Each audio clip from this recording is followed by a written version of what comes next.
Welcome to Mechanic. Today we have a 2021 Mazda CX-9.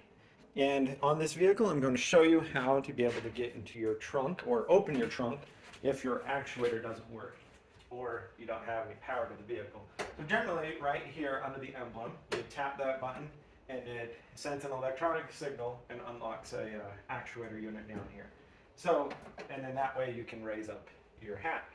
Now, sometimes either the button can go bad or the actuator unit goes bad.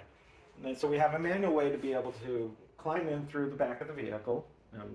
Got to get into the trunk or the boot and being able to manually unlock that. And so we will go ahead and do that. So we'll go through the back door and need to be able to fold the seat down and then crawl into the back. All right, so we've opened up the back door and then being able to fold the seat down, pulling the lever.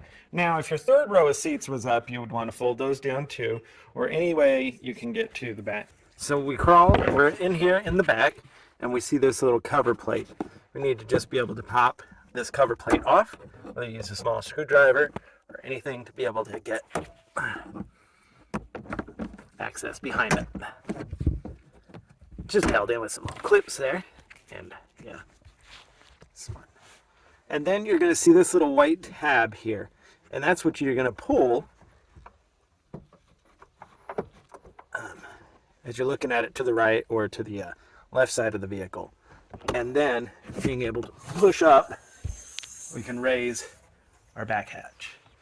And so that's how you would manually unlock your hatch to be able to gain access, and then being able, when it's up, being able to replace your actuator unit if needs be. Thanks for watching Mechanic, where you can be the mechanic.